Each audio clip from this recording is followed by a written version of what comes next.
خوش اومدین به کانال برق کلاس. بریم یه تمرین دیگه از قضایای ترمینال رو حل کنیم با هم. میشه که جریان گذرنده از مقاومت 50 اوم رو، یعنی اینو به من بگو که چقدر.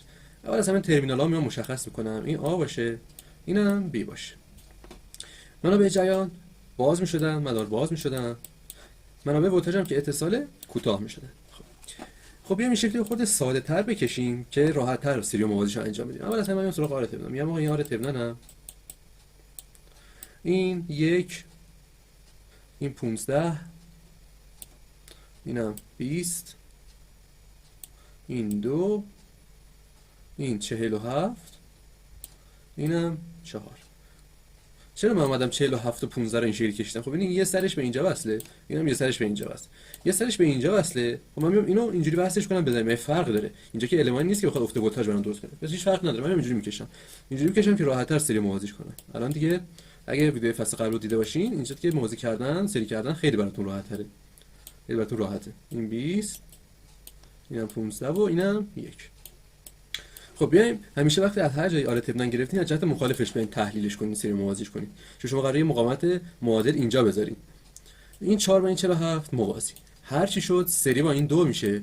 یه آر به من میده اینجا. خب این آره که به دست اومده موازی با این 20 میشه.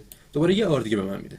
اون آری که اینجا به دست اومده از معادل همه اینا باید با این موازی بشه. هر چی هم که شد به علاوه یک سری بشه و آر ترمینال رو به من اینجوری میده. حالا اگه همه این کارا رو انجام بدین، آر ترمینال شما مساوی میشه با 4/42. اگه متوجه نشین درست، اینو که توی یه ویدیو شورت کامل بگم. پس آر ترمینال به دست بردم 440. میرم سراغ وی ترمینال. میگم که من وی ترمینال رو از اینجا میخوام به دست بیارم. اینم وی ترمینال. وی ترمینال که می‌خواستیم به دست بیاریم چیکار می‌کردیم؟ مدار رو از اینجا باز می‌کردیم. این از اینجا باز. میام از تحلیل گره استفاده می‌کنم. میگم که آقا این وی 1 باش مثلا. شما وی 2 باش. دیگه کجا گره داریم؟ دیگه اینجا گره داریم. شما بیا وی 3 باش. حالا یه نقطه داره از اینجا خارج میشه. بیام از اینجا شروع کنم. من اگه وی 1 رو به دست بیارم تقریبا وی ترمینال رو به دست آوردم. پس وی 1 هدف اصلی منه. بیایم سراغ نوشتن معادله. اول از اینجا شروع کنم. میگم یه جریان از اینجا میره، یه جریان از اینجا میره، دوباره یه جریان از اینجا میره. پس میگم که 170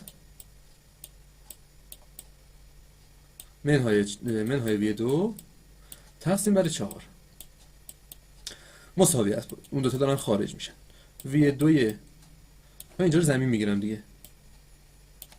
اینجا کلش به زمین وصله. وی 2 تقسیم بر 47 به علاوه وی 2 منهای وی 1 تقسیم بر 2. این از اولیش. برام سراغ معادله بعدی. معادله بعدی ما چی بنویسم؟ میگم آقا یه جریان داره به اینجا وارد میشه، یه جریان داره از اینجا خارج میشه، یکی هم از اینجا خارج میشه، یه نقطه هم داره از اون ور خارج میشه. پس میگم که وی 2 منهای وی 1 تقسیم بر 2 مساوی است. وی 1 تقسیم بر 20 به علاوه دوباره وی 1 تقسیم بر 15. از این ور چقدر رد میشه؟ از این ور 9 تا داره خارج میشه. دو تا معادله دارم و دو مشروط. اگه اینا رو حل کنی وی 2 به دست میاد، یه عددی که مهم نیست، و وی 1 به دست میاد حدود 63 و 14. حالا من وی 1 هم اینجا به دست آوردم. این وی ترمینال چجوری به دست بیارم؟ آیا این وی 1 مساویه با این؟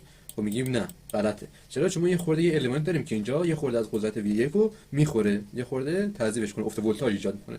پس من میام یه وی 1 منهای وی اینجا مثلا بزنم وی مثلا ایکس، وی